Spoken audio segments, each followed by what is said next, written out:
Welcome to Whitetail Rendezvous Podcast. This is Bruce Hutchin, host and executive producer. Each week you will hear tips, techniques, strategies, and personal stories from some of the best and funniest whitetail hunters in North America. Hope you enjoyed today's episode. If you do, tell a friend on social media. If not, tell me and I'll make it better. Thanks for listening, folks.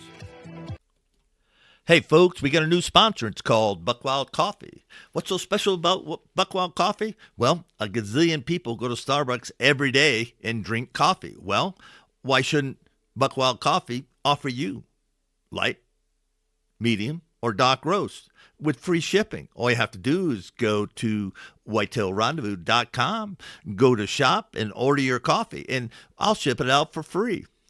Hey, thanks so much for visiting Buckwild Coffee. The best brew in the West, the best brew around the campfire, the best brew in the hunting shack, the best brew anywhere. Buckwild Coffee. Get yours today. This is Whitetail Rendezvous, episode number 416. It's a pleasure to have Tom Addleman on the show today, and he's the founder of DirtNap Gear. And he has a passion for the outdoors. He has a passion for bow hunting, and he's been able to hunt throughout the world. And one of the things he was challenged always, he just couldn't find the right broadhead. So he created one, and he created it with his friend Mike Osborne. And they're right there in the Kansas City area. They developed a blade that has won national acclaim. And the biggest thing, and take this to note, folks, he's built the business basically on social media. And what you folks have told him, he's taken some of the ideas and incorporated in his broadheads. And the power of social media is huge. And if you like the show, tell a friend and let's get Tom some coverage, because he's a heck of a guy. He's got a great product and he tells a great story. Welcome to another episode of Whitetail Rendezvous. This is your host, Bruce Hutchin. We're heading out to Kansas City. We're going to meet with Tom Addleman. And Tom is an attorney, a practicing attorney, but he's the founder of DirtNap Gear. Tom, welcome to the show. Thanks, Bruce. I appreciate you allowing to have me on today. I'm pretty excited.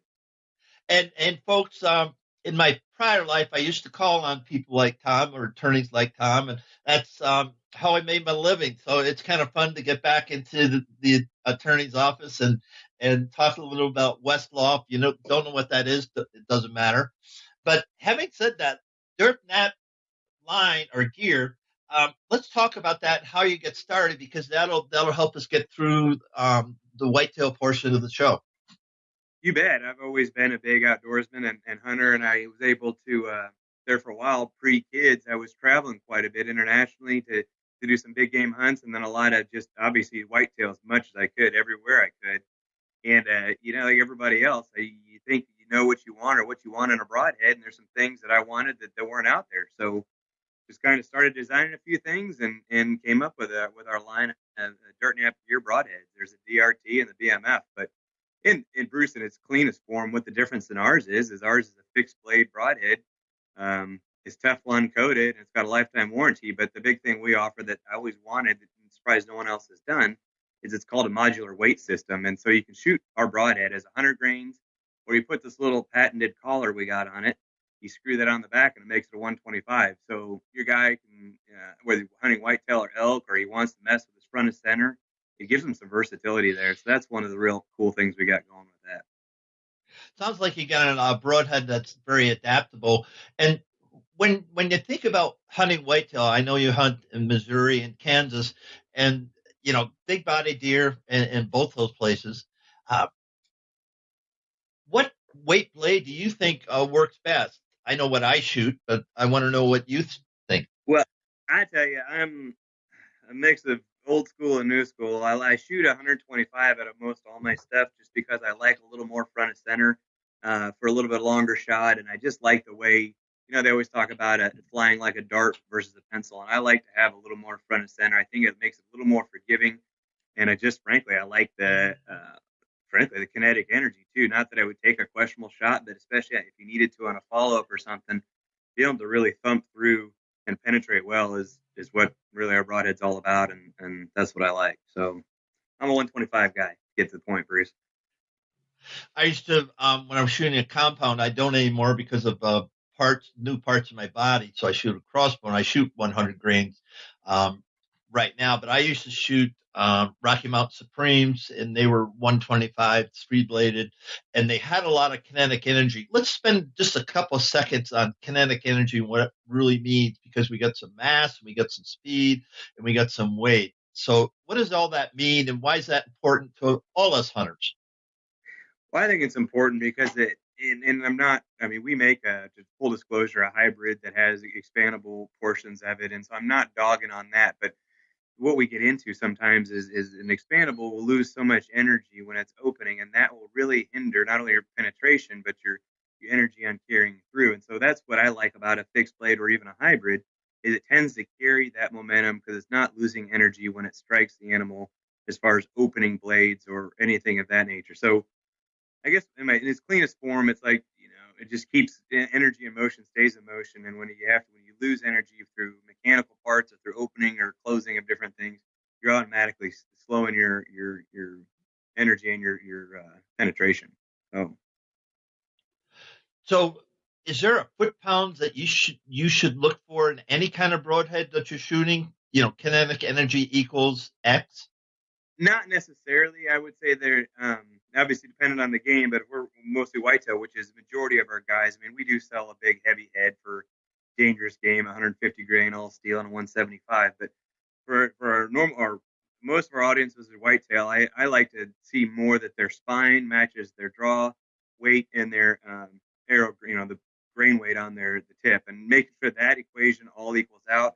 And I think unfortunately that's become something that's kind of getting lost a little bit on some of the, and I'm not dogging our younger guys, but they may not understand what a 300 spine is or 500 spine is or 340 and how that relates to and the weight on the end and how that can change the whole dynamic of your arrow flight. And so to get round back to it, I think it's important that all those things match up and you get a true straight arrow and the way that it's going to fly leaving the bow. So if a guy wants to shoot 125 grains out front, he needs to understand that that's going to be like a heavy weight on a stick that's out there. It's going to get more wobble in it. Where if you shoot 100 grains on the same arrow, it's going to be more stiff, and so you're not going to have near as much give in it. And that's going to change the characteristics of the flight and the way your arrows respond. So at the end of the day, I do think it's great to have a lot of good kinetic energy and have a lot of weight and momentum and all that going for you. But I'm more in making sure that the whole package works together in the way it's supposed to. Now, when you go to a pro shop, don't they help you, figure out the spine and figure out the weight and the grams and everything so you can? They should. That's the problem. I think a lot of it anymore is your mom and dad, your mom and pop pro shop are kind of going at it. Unfortunately, with the way this transition economy is, that they're just few and far between, and we see it every day because we still deal with a lot of dealers, and we're increasing our distribution network every day. But it's amazing how many of them, unfortunately, in the last, I would say, 18 to 24 months, have really started to close shop doors. So they should. I mean, I still advise that's the best of all is to go and get professional assistance with it. But if you can't, 20 minutes on YouTube or on the internet figuring out how to at least what should go with what, or frankly, we pride ourselves on. If a guy calls in and says, "I'm pulling 55 pounds with a 28-inch arrow," what do you recommend for a spine on that, and what weight broadhead would you stick on the front? We're more than happy to help a guy with that type of stuff. And somebody wants to get a hold of you, how would they do that? Because this is a good conversation. A lot of people don't pay any attention to. So how would somebody get a hold of you or your shop? You bet. We're best. The email is easy. It's info@dirtnapgear.com. So the company is DirtNap Gear, and obviously the web address is all together, dirtnapgear.com. And then we've got 855-859-3478, which is easy enough, 855-859-DIRT, DIRT. So you can't miss that. But yeah, we'd be more than happy to talk with anybody about how to help them get things set up. And we've even done a few informational pieces on our Facebook page and Instagram about the basic paper tuning. I mean, some of these things, some of these terms get thrown around the industry like they're something magical. I mean, we just went into Walmart and bought an $8 clothes rack and a $3 wax paper and hung them up and explained to people how to paper tune, because the basics. That's the only thing that's really, as much as our sport is growing, or the pursuit of hunting is growing, and archery and bow hunting and deer hunting in general, is some of that information, some of the basic stuff is kind of getting looked over and forgotten about. Because you're right, a guy will walk into an archery store or maybe just mess around on Amazon and like, wow, I like the looks of those. Those look cool. And then, oh, I like these arrows over here. And he may not be getting the instruction that he needs to make sure the whole system works together. And I can remember, I'm not going to date myself, but paper tuning, that's where we started. Yeah. That's really where we started. Yeah, your arrow's leaving your bow and going all wonky. I mean, it's just like, I don't know, like when a car's going fast in a straight line versus when it's going all over the road. I mean, you can't expect an arrow that's spaghetti flaving through the air to do what you want it to do, or to hit no matter what broadhead's in the end of it. Whether you got the latest, greatest expandable, or my great fixed blade, or a field point. I mean, if your fundamentals aren't there, it's never going to work right. Yeah. So, folks, on this part of the show, just get your setup right. What does that mean? We'll give DirtNap Gear, a call. Get on the YouTube, get on their social media, and check it out, because you'll be surprised. And you might be shooting 300, 380 feet per second, but you can get a better setup if you just spend a little time. We're not talking about all day event. It doesn't take all day. I think as a younger guy, I used to think, oh man, I'm not going to tune all that stuff. I don't want to. And it's not that hard. It's just a couple little bit of movement here or there. Maybe your rest is a little off center, and so your arrow's not leaving the bow straight. I mean, this stuff isn't rocket science, and I think it's been cool and profitable to say it is for a long time. That it's really not that hard. So thanks for that. And let's stay right there. And one thing you said, that one of your passions in whitetail hunting is kids. What does that mean to you, and what are you doing about it? Yeah, I was fortunate. I've got twin boys that are 6 years old, and I just love taking them out and we've been shed antler hunting since probably they were 2 years old, and every year. At first, I was almost worried I was going to wear them out and they weren't going to enjoy it that much. We did a lot of it on four-wheeler, but now we're walking and they just love it. They absolutely love that aspect of it. They love helping me now get out there and kind of put in some food plots and all that. We'll talk about it in a second, but I like getting them involved because I was fortunate that my dad took me out at an early age, and he never really was a big whitetail hunter, but he was small game and rabbits and squirrels, and we spent a lot of time together, and that made a huge impact on me. And I'm trying to do that the same with my kids, and frankly, even through the company, we try to donate a lot of products to young hunters that may or may not have a parental figure that is in the outdoors and understands it. So we kind of frankly allocate a certain amount of our budget to giveaways to help kids and to explain things. And there's so many great programs now that are getting out there, even just archery in the schools, and a lot of these things are helping. But I mean, what I'm getting at is I just think that's such an important thing. It's not only, it's cliche, not only is that the future of our sport and our hobby and our passion, because it is, but it's also helping kids, because we're in a day and age now where it's easier to get caught in front of a glowing screen, whether that's a computer or whether that's a cell phone or whether that's a video game. Just getting kids outdoors and getting back to the basics is such a valuable experience for them and a rewarding experience for you. And thanks for that. Do your kids help you now? Are they bow hunters? Yeah, well, we started off with recurves, and we started real basic little. And there were three. I think they're little bare green fiberglass recurves. We started with those. Now we're up to they're compounds, but they're not much more than wheels on the same bow. And then I just got them, but their birthday isn't until the end of September. I bought them actual little Hoyt compounds now that are adjustable from 15 up to, I think, gosh, I don't know, it's like 50 pounds. It's a huge range, and the draw links go all the way from, I think, 12 or 13 all the way up to 28. And so these little bows are going to be great. I'm starting with a whisker biscuit and a basic 3-pin sight. And so, yeah, we go out, especially this time of year, like everybody in the world, we go out there and we've got our deer target set up in the backyard. And usually after dinner, we'll go out there and throw a few arrows every night. And then they enjoy that a lot. And I do too. So, are they shooting fingers or releases? Right now we're shooting fingers. I'm ready. I think that a boy. But they're fingers kids right now. Yeah. You know, a lot of games been killed with fingers. I mean, and I never shot a release when I was shooting the compound. I always shot fingers just cause, no reason. Right. I just That's what I did. One last piece of equipment, and that's the biggest thing when I started hunting out west. I wanted to minimize everything because when you're slogging up those mountains, I don't want one other piece of gear that I have to be responsible for. Well, and I agree. And even as simple as it is, I mean, of leaving the dang release in the truck, you may not be going 500 yards out from the farmhouse or from the farm lot you parked in, but you get up and you're standing. I mean, you're up there without a release anymore. You're anymore because people don't know how to shoot fingers very well, so you're kind of out of luck. But yeah, that's definitely something to think about. Yeah, and that's good. See, land management, it's something front and center with you. Let's talk about what you're managing right now, why you think land management is important, and we'll go from there.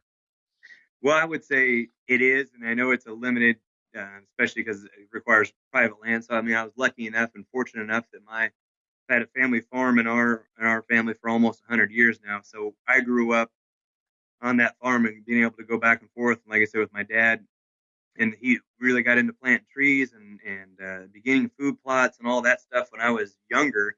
And so that's been able to not only did I have a certain connection with the land because man, he's passed on now, and I've got memories of working with him on the farm, but also now I'm able to take my kids there and do the same things with them.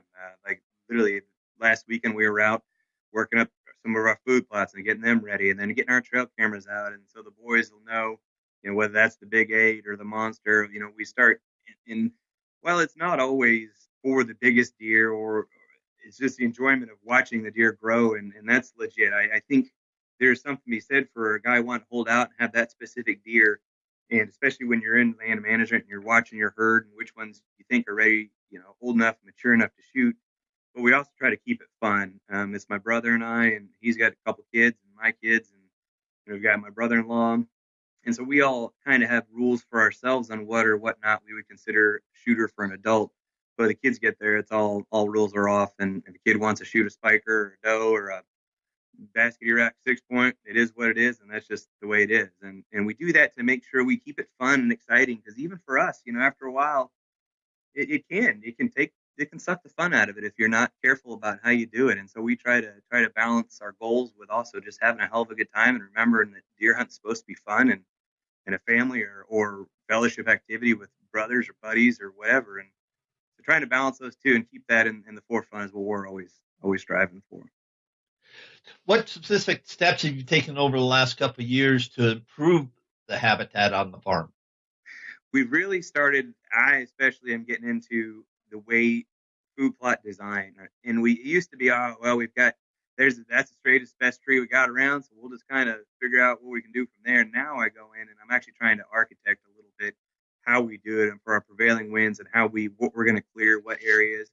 And then access is our other big thing. That used to be, we didn't even think a thing about it. And we just go in there and trump in. That's where you always go to that stand, and that's the way we've always done it, and that's the way you do it. And once we started really paying attention that, man, that may not be the best way to go about that with a west wind, or if you got a south wind, don't be walking in that way.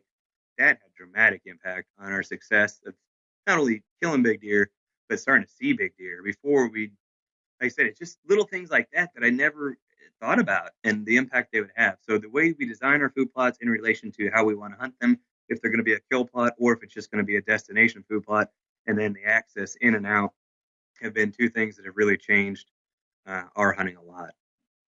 Well, you mentioned just a couple of things. One, and I believe you've got a stalker stand, and you have stands specifically set up for specific wind direction. But you also said it's a destination food plot or a kill food plot. What's the difference of those to you? At least on our place, we've got varying amounts of cover, and it's been CRP and mixed wood lots for a long time. And like I said, we planted so many trees, literally probably almost 40,000 trees that they're really starting to grow up really thick. And so we've created I'd say a destination food plot is we've got a couple that they're not huge, acre and a half, 2 acres, maybe 3 at the max, where we've gone in and cleared out big areas. And we try to keep those the very interior of our farm, to where the deer can go there and feel comfortable. We really don't hunt those. It's not that we stay out of them necessarily, but those are areas where they go in the center area of our farm where they can go in and eat unpressured. Whitetail Rendezvous is pleased to announce a partnership with GoHunt.com, Who's GoHunt.com? Well, if you're a DIY hunter, you need the information at GoHunt.com/insider. Why? Because it provides 4,200 profiles, every unit, every species, and every season. Furthermore, they give in-depth analysis, interactive maps, unit access, and seasonal trends. Draw odds are very important, and they give you the most accurate information in the business. All this is available when you go to gohunt.com/insider. Make sure you use promo code WR when you join Insider. You'll get a $50 gift card for GoHunt.com Gear Shop. All in all, if you're hunting out west in 2018, GoHunt.com Insider is where you need to be to get all the research information. When you use promo code WR, Whitetail Rendezvous receives a small commission from GoHunt.com. And get away. And then we've got our kill plots, which are normally off in a thicker area or on the periphery of ours, and they'll be maybe a swimming pool size, a little bit bigger, a little bit smaller, depending on what we can get our equipment into to work. And we keep those really small, really tight, and those are the ones we really watch our access in and out of. And those are more for either staging area for deer to come in and out, or sometimes you'll get your group of does that'll like one or two of those. And then obviously when rut comes around, then we're ready to rock. So now on your kill plots, how many stands do you have?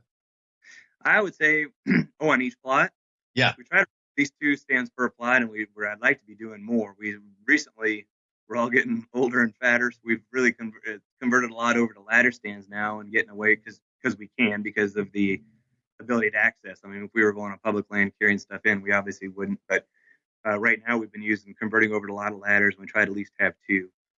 Obviously, our predominant wind in our area is generally a west and sometimes a northwest, and so we at least have those covered. And we always try to have one for a south wind, just in case it's a warm year and changing winds. What kind of crops do you put on these kill plots? We've been doing a little bit of everything. Some of my favorites is the old basic, like Ladino clover. I like that a lot. We'll do winter wheat. We're doing a lot with milo this year and seeing how that goes. For the cold winter, we've always done turnips. And although I don't really care for them, for some reason our deer love those. And that's always a December, January, February is when they really hammer those. And so it's that's good for that. I'm trying to think what else we've planted recently. We've done a few of the commercial blends and always had good luck with that. But as far as like any one in particular that I love or I think was great, not really. We messed with cow peas. I'm trying to remember what else. We constantly are experimenting to see what they like and always trying different things. Let's get back to DirtNap Gear. And how did that really begin? You said you were looking for things, you're traveling, and let's talk about a little bit more about that company and what that means to you as you hunt going forward. You bet. It came about just as a love. People love, some guys are car guys or whatever it might be. And I've just always been a broadhead nerd. I've loved them and I've always collected them. Frankly, I've got them probably going back to definitely the 50s. I've just always been I enjoy it. And so I started figuring out, I'm like, wow, I really like this and I like this, but I'd like to make it the same weight where you could shoot it 100 or 125 or 150, 175, and I want something indestructible but still going to fly well. And so I literally just sat down on a piece of paper and started scratching different designs out. And then I found, which is our DRT, stands for dead right there, is our basic 2-blade with a bleeder blade. And it's not a huge deviation from the old Fredbear razor head or the 2 blades you've seen for years. What ours is special on is we've got a design now to where it flies really well, even at today's fastest bows. And we've tested it on some crazy fast crossbow setups. And it's a fixed blade rod head that flies great and penetrates well, and it's tough. We've got a lifetime warranty on it. I mean, that says it right there. If it bends, breaks, or the guy has any problem with it, they send it back to us. We send them a brand new one. So we're that confident that it's a tough head that flies well and penetrates well. So that's our kind of our I would say our prime racehorse is our DRT. Last year we brought out 2 new variants. We brought out, it's called a BMF, stands for both mechanical and fixed. And it's still a fixed blade, 1-inch cut. Sorry, the DRT is a 1 1/4, our fixed blade with a bleeder, and then this BMF is 1 inch on the fixed blade, and it's got 2 swing out blades that are another 1.5 inches. And the good thing about them is I've always kind of poked fun at rubber bands or retaining clips. It doesn't have any of that stuff. It's all internal. There's an internal spring and cam system, So there's no rubber bands, no clips, no nothing like that on our hybrid. And then we've also got one more. It's called our shred head, and it's our turkey and small game head, and it looks nasty. The only way I kind of describes it, almost looks like a fork you'd put on the end of your bow, and it disables turkeys and small game real quick because it transfers all that energy from your 65-pound bow and just smacks them. So those are the three offerings we have right now. And to get back to your main question is I just found something that they didn't make that I wanted, and to even differentiate it further, we Teflon coat all of our stuff. So your old traditional just black or metal colored broadhead. I mean, we've got them in orange, red, pink, bright green. We've got them in black, and we anodize the ferrules a different color, and then we Teflon coat the blades in whatever color it may be, and it really kind of adds a cool factor and sets us apart that a lot of guys really really like. Let's spend a little time and warm up. We talked about social media and how that's changed the game as far as you placing an ad in Bone Hunter and get some sales off that. And those days are kind of gone. They're still viable. There's still great magazines out there and great advertising, but it seems social media has really let a lot of guys spend with a small budget really reach the audience. What are your thoughts on that? Bruce, social media has built our company without a doubt. We have been able to take what is, and I mean, if a lot of people were still a new company and we're only starting our fourth year, but social media has just been amazing. We came out of the woodwork immediately in 2015. We got the Bowhunting World Reader's Choice for Best New Product, and then 2016 we got Best Fixed Blade Broadhead and Best New Product again.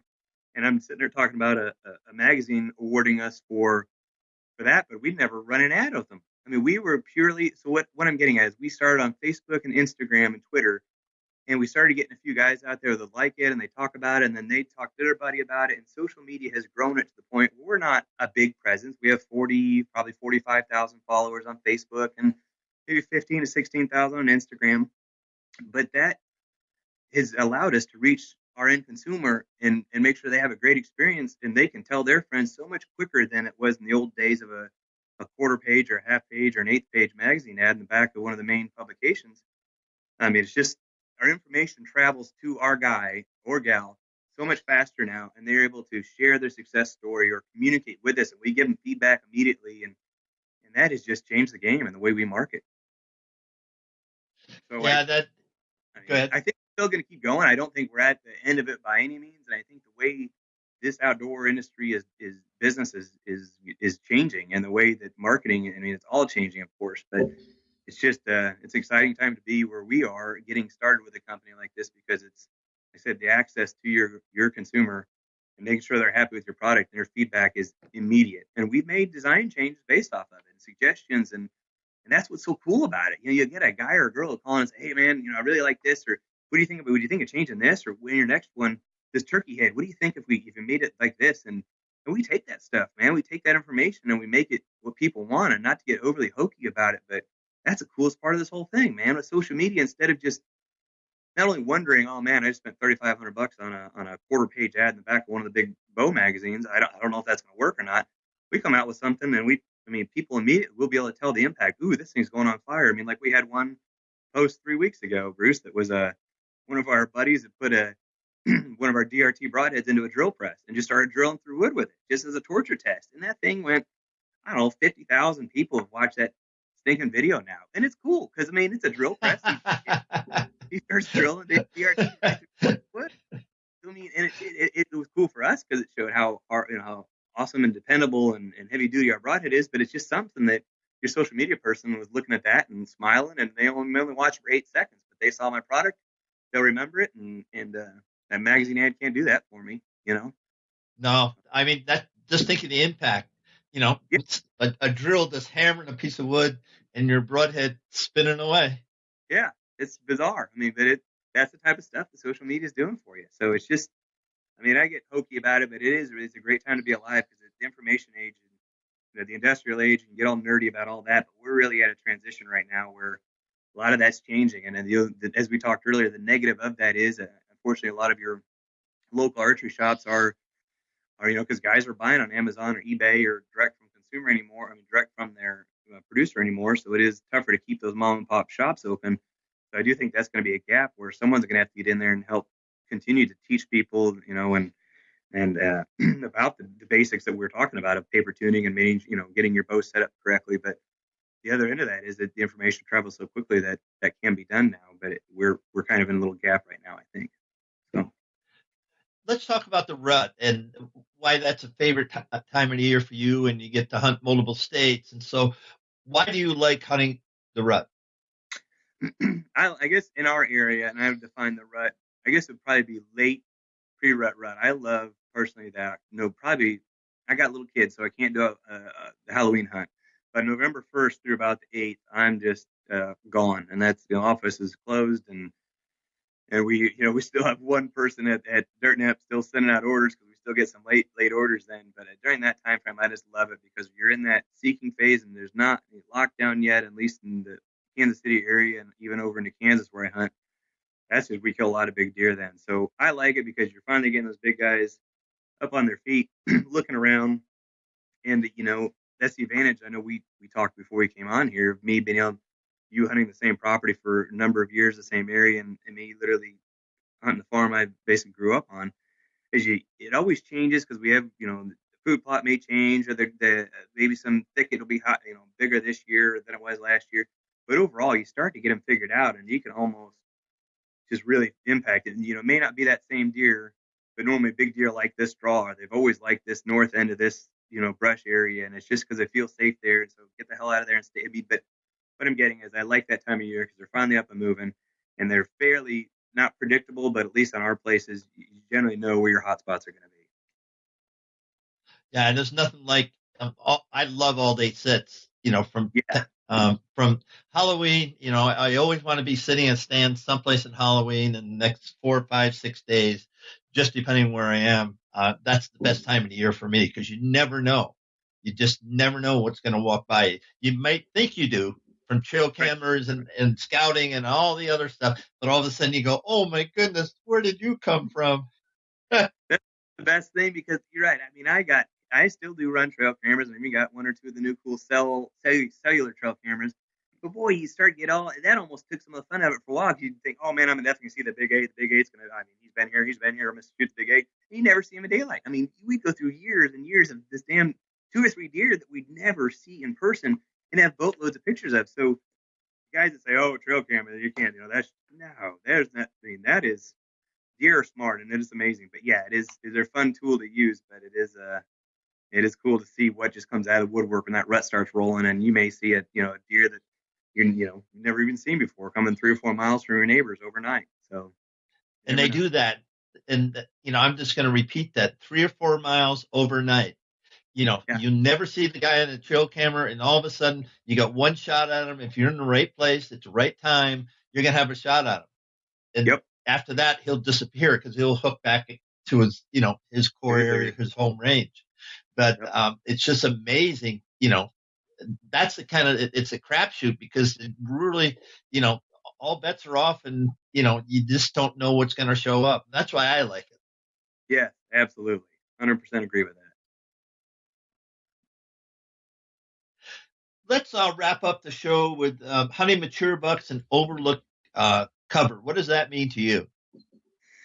To me, that we started figuring that out. I would say my brother and I really kind of started focusing on that about 3 or 4 years ago, and we'd always try to figure out, where these big guys actually, had bedding areas, and you think where they are, and we started doing, and we got in a rut. I mean, literally, where we would hunt, like I talked about. Oh man, that north side of that woodlot's always been good. We better go over there, and we started getting. I think the deer started patterning us. So 2 years ago, we finally just started leaving some of those ladders we had set up, and we'd move either ground blinds. We started using those more, or even put a ladder up and just try new stuff. And as soon as we did that, we uncovered that some of our biggest deer were hiding in some of the dumbest places you'd ever think. And I mean, in our farms, what I mean by that is they may be in a hedgerow next to a county road. I mean, they were 25. One of these bucks was apparently made his home 25 yards off of one of the main gravel roads in our property that was traveled frequently.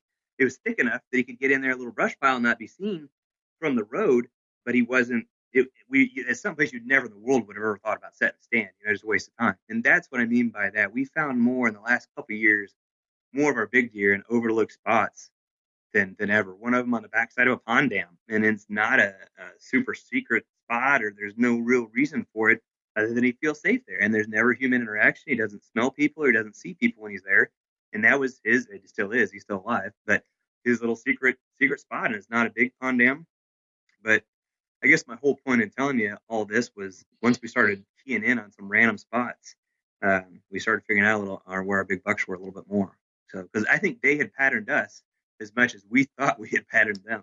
So, and I would agree to that. And so many times, especially in Wisconsin where I hunt, we've been hunting the same farm I've been on there for over 50 years.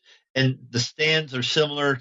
We always knew where we killed deer. We killed, X number off the pallet stand, the point stand. I mean, we got them all named, and you kind of get in. And this year I'm changing it all up, how I'm approaching the same stands because the deer are there. But how I'm approaching that is going to be completely different.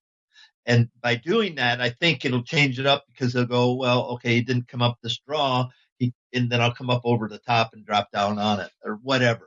But I'm going to change it up because I there's no question in my mind. They know exactly when I head into the stand, go across the fence, and then climb up to the stand. They know it. Yeah. Well, yeah.